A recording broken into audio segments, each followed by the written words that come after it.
Hello friends, आज मैं आपके साथ लाया हूँ मैक्रो इकोनॉमिक्स का एक और टॉपिक जिसका नाम है theory of income and employment. के अंडर ये कॉन्सेप्ट आता है, नाम है effective demand.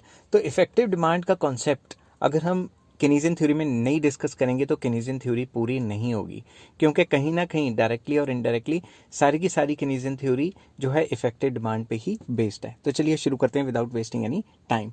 The concept of effective demand is the basis of Keynesian theory of employment. जो इफेक्टिव डिमांड का कॉन्सेप्ट है वो केनीजियन थ्योरी का बेसिकली बेस है। एक होता क्या है, the concept of effective demand tells us that like other economic factors level of employment is also determined by demand and supply. तो इसमें यह बताया गया है कि जैसे बाकी कॉन्सेप्ट्स में डिमांड एंड सप्लाई का काफ़ी ज़्यादा इंपॉर्टेंट रोल होता है, सेम टू सेम अगर हमने पूरे कंट्री की एम्प्लॉयमेंट या आउटपुट या जीडीपी डिटरमिन करनी है तो उसमें भी डिमांड एंड सप्लाई का काफ़ी इंपॉर्टेंट रोल है। Aggregate demand tells us how much money the domestic producers expect to receive by selling their output at different levels of employment।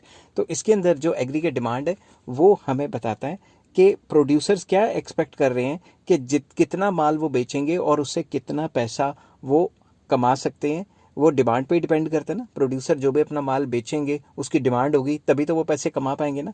तो एक जो डिफरेंट लेवल्स ऑफ आउटपुट पे कितना कितना सामान जो है वो बेच सकते हैं और कितना पैसा कमा सकते हैं। हेंस वो ये मान के चलते थे कीन्स कि एग्रीगेट डिमांड और एग्रीगेट एक्सपेंडिचर एक ही बात होती है। डिमांड होएगी तो एक्सपेंडिचर होएगी ना, ठीक है ना।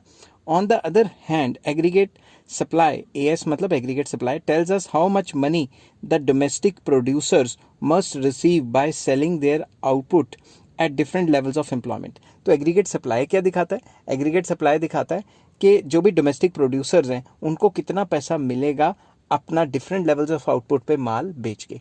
तो जो माल बेचेंगे वही कंज्यूमर्स खरीदेंगे, तो डिमांड और सप्लाई बराबर होगी ना। Hence aggregate supply represents aggregate production cost. तो जो एग्रीगेट डिमांड है वो एक्सपेंडिचर साइड दिखाती है और aggregate supply production cost side दिखाती है, ठीक है। तो अब हम नेक्स्ट पैराग्राफ पे चलते हैं। When the entrepreneurs make some investment there is increase in aggregate supply. जब भी कोई एंटरप्रेन्योर या प्रोड्यूसर इन्वेस्टमेंट करेगा तो एग्रीगेट सप्लाई तो बढ़ेगी ही। Increase in aggregate supply leads to increase in the volume of employment.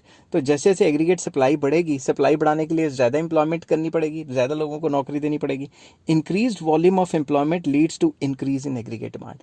तो जैसे एम्प्लॉयमेंट का लेवल बढ़ेगा तो एग्रीगेट डिमांड भी बढ़ जाएगी। Position of equilibrium between position of equilibrium between AD and AS shows effective demand. मतलब इक्विलिब्रियम कहाँ पे होगा? जो एडी और एएस जहाँ पे बराबर होंगे, एडी और एएस ही हमें बताएंगे कि इक्विलिब्रियम कहाँ पे होगा। जो भी इक्विलिब्रियम की पोजीशन है it will be determined by aggregate demand and aggregate supply. With the increase in effective demand there is increase in both aggregate demand and aggregate supply. तो अगर इफेक्टिव डिमांड बढ़ती है, केन्स कह रहे हैं, ये मैं नहीं कह रहा, केन्स का कहना था, अगर इफेक्टिव डिमांड बढ़ती है तो एग्रीगेट डिमांड और एग्रीगेट सप्लाई दोनों बढ़ेंगी। Hence level of employment is also increased and vice versa. मतलब अगर इफेक्टिव डिमांड बढ़ेगी तो एग्रीगेट डिमांड और एग्रीगेट सप्लाई दोनों बढ़ेंगी, एंड वाइस वर्सा का मतलब अगर इफेक्टिव डिमांड गिरेगी तो aggregate demand and aggregate supply दोनों गिरेंगी। ये जो इफेक्टिव डिमांड है ये मेरे व्यू पॉइंट बिल्कुल नहीं है, ये केन्स की थ्योरी का पार्ट है और केन्स की सारी थ्योरी आपको डिस्क्रिप्शन में मिल जाएगी, आप जाके नंबर वाइज लिंक चेक कर सकते हैं, ठीक है। तो नेक्स्ट टॉपिक आ जाता है डिटर्मिनेशन ऑफ इफेक्टिव डिमांड। हमें कैसे डिटर्मिन करना है इफेक्टिव डिमांड? इफेक्टिव डिमांड कहाँ पे डिटर्मिन होती है? जहाँ पे डिमांड और सप्लाई बराबर है। Effective demand depends upon two factors. ये दो फैक्टर्स पे डिपेंड करती है, दैट इज आई मतलब that is aggregate demand and aggregate supply. Both these factors together determine the effective demand. दोनों फैक्टर्स मिलके इफेक्टिव डिमांड को डिटर्मिन करेंगे, ठीक है। उसके बाद the level of employment at which aggregate demand is equal to aggregate supply is called equilibrium level, and it is at this level of equilibrium that effective demand is determined।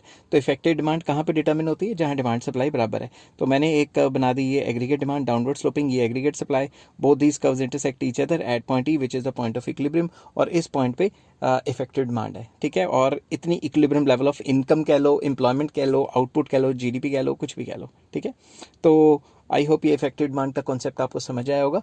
Keynesian theory में जो next concept मैंने कराना है वो करवाना है features of Keynesian economics, कि Keynes की जो इकोनॉमिक्स है उसके क्या फीचर्स हैं, उसके लिंक आपको डिस्क्रिप्शन में मिल जाएंगे। ये पूरी की पूरी केनीजियन थ्योरी आपको डिस्क्रिप्शन में नंबर वाइज पढ़नी है। अगर नंबर वाइज पढ़ोगे तभी समझ आएगा, अगर उल्टे पुल्टे करके पढ़ोगे तो समझ बिल्कुल नहीं आएगा। अगर ये वीडियो आपको पसंद आई हो तो please like share and subscribe.